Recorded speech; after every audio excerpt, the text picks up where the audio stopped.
そして次に砂糖 25g を入れていきます。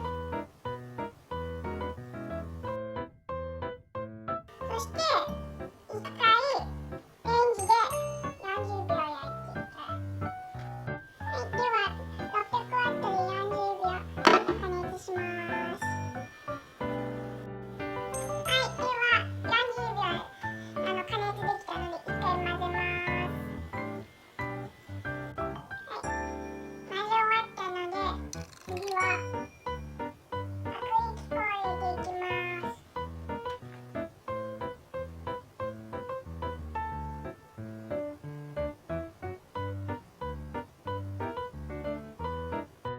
ついでにココアパウダーを大さじ1入れます。さっくり混ぜます。このくらいまで入れます。だいたい粉がなくなるぐらいまでです。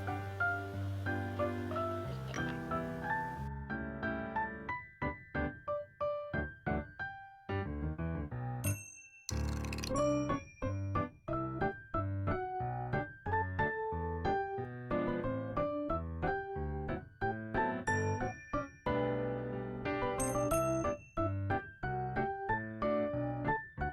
れをこうやって包んで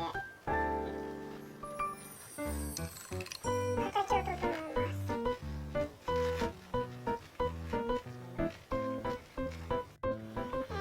形は大体できました。こ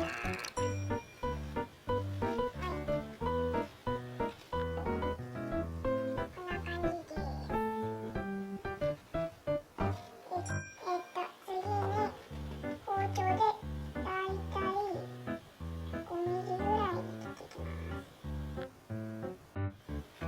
では切れたので並べていきます。じゃあ持っていきます。ではトースター